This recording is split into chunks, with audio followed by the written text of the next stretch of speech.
man, you just Dusty, dude. Come on. Yeah. I feel bad. I feel bad for you guys. Are super excited, and they just. Oh, jeez.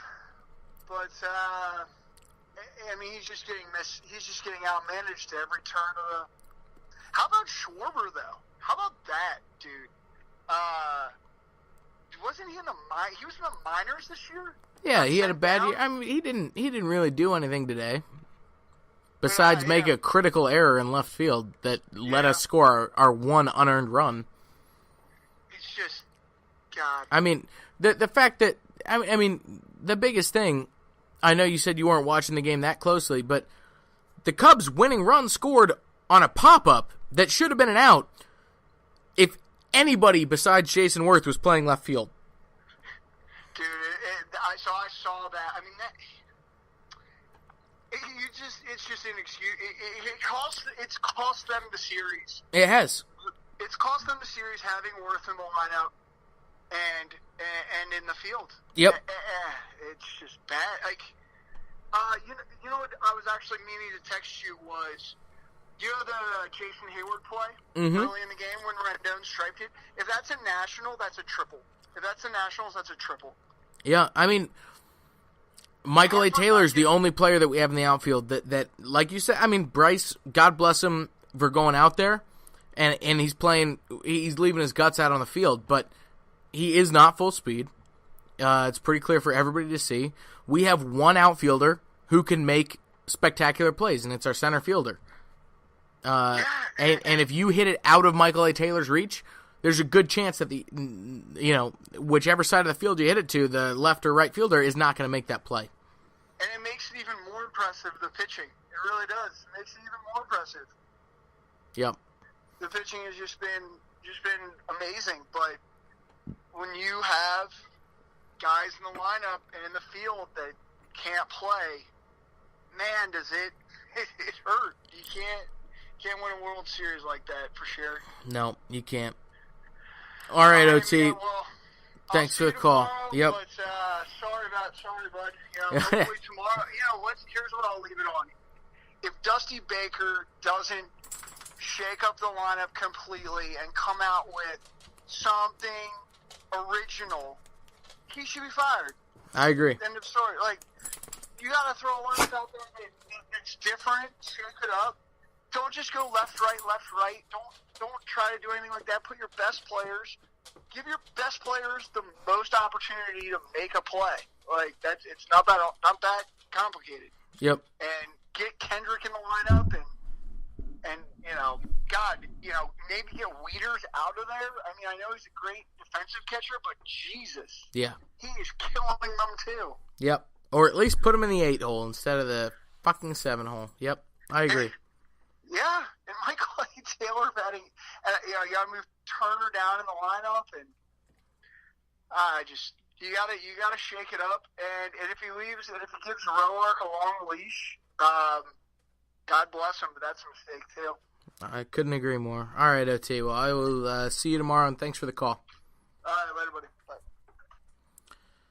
So there you got OT. I'm gonna try to call my buddy Brandon, one of the bigger Nats fans that I know.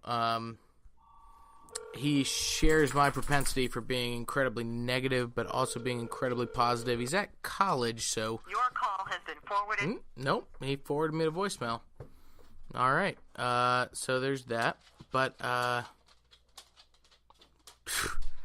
mean, just a tough game. Don't know quite who else to call here. Man, I mean, I'm looking through. I don't know if anybody else is going to give good commentary. But at the end of the day, you guys can figure out the trend. Dusty Baker getting outmanaged. Nats just not being able to hit. But, it kills me because I've been preaching that, regardless of the who's pitching, the Nats have pitched well enough to win 3 games in this series. And they have. They have. I still stand by that. But sorry, Huskers licking me all over the place now. But so yeah, Nats have pitched well enough to win 3 games in this series. You can't let the offense off the hook. At a certain point, you can't blame Dusty because the hitters have to hit. But having said that, if you're Dusty and your guys aren't hitting, we've had chances to manufacture runs. We've had chances to win games where we haven't scored. Today, I can't say it enough. You had a lead in the 7th inning, and you don't bring in your guy.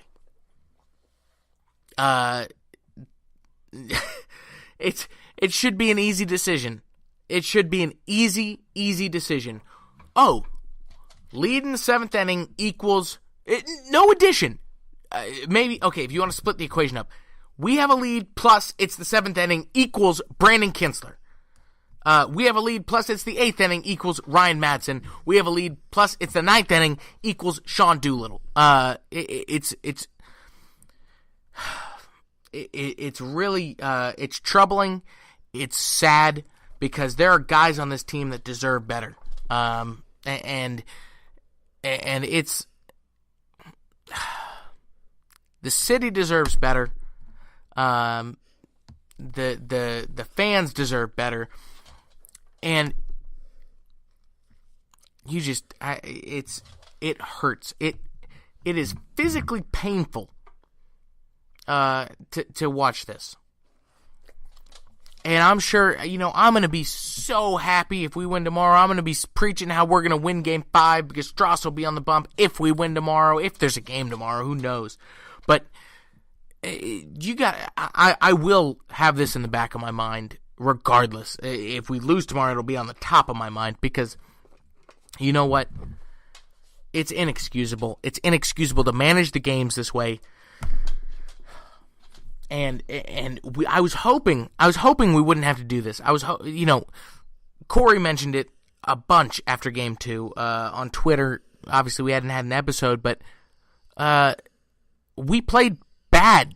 We played bad baseball in Game 2. We had 2 good swings. We had 1 good swing. We had Bryce's homer. Zim's was a baseball god influenced fly ball. It was a fly out to left on most days. The wind helped it. The baseball gods were on our side. Thank you. You gave us 1 moment of happiness, but God, we played 3 bad baseball games, and the pressure's back on now. Whatever pressure we lifted off of ourselves, it's back on. We just played 9 more innings where we could not string hits together. We couldn't get any hits with runners in scoring position, and it's painful. I don't know what else to say. Do not know what else to say. Maybe. Oh, here's a call. I'm gonna try to call Michael Sorrell. He's the eternal pessimist here. Not even sure if he knows that I have a podcast. But he will soon. If he picks up, that is.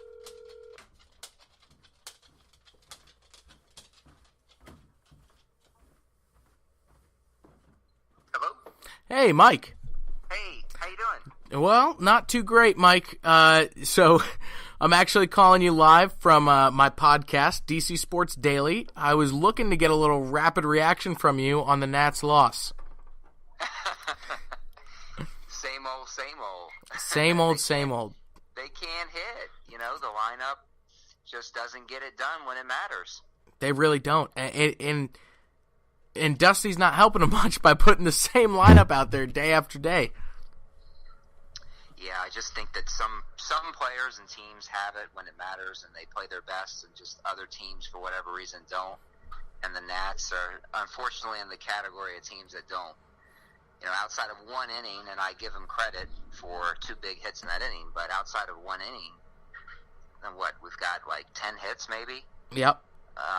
That's just not going to get it done. You can't beat playoff teams with 1-2 runs. You've got to score, 3, 4, 5 runs to have a shot against good teams. And, series after series, the Nats just don't do that. So you can't expect to beat good playoff teams with, two runs or 1 run scored. It's certainly not on the pitching year after year. It's been on the lineup. Yeah, and that's a good point. Year after year, it's been the offense because you look again this year, and you have probably 2 of the best pitching performances that the Nats have had in the postseason, from Strasburg in Game 1 and then Max in Game 3 here. And then Gio didn't pitch poorly in Game 2. He gave you 5 solid innings. And it's just the offense can't put hits together, and when we do have runners in scoring position, we can't drive them in. We can't do anything. Yeah, I mean, I've been really disappointed with Trey Turner. Maybe he needs a few more years under his belt. This moment seems a little too big for him. Missed opportunities. I think you look at the Giants series, and that series, if we had batted like $150, we'd probably win that series with our pitching and couldn't get it done. And then you have sort of a replay with this series. You've got multiple really good, strong pitching performances, and you gotta make something happen. If your starter goes out and pitches 6-7 innings and gives up 1-2 runs, that should be a game you win. Couldn't agree more, and unfortunately, we just can't seem to do it for whatever reason. And it's easy to blame Dusty for sticking with Jason Worth, even though he looks terrible, or putting out the same lineup. But at the end of the day, it's the players going out there and not delivering, and it's hard to watch, and it's sad. It really is. As a DC sports fan, you just watch these games and you sort of know the outcome. You can just see it developing, and you just you want to believe that this year is going to be different, but every year it's just the same old story. I got to be honest with you. I almost hope if we're going to lose the series, let's lose it in Game 4. I can't take another Game 5 loss at home. I can't do it. I agree. Can't do it. Speaking of Game 5, you going to be on daddy duty for Game 5, or are you gonna come join us? Probably on daddy duty. I mean, I think I'm smart enough at this point that I just don't think I could be physically present and take another loss. I just couldn't do it. I just can't.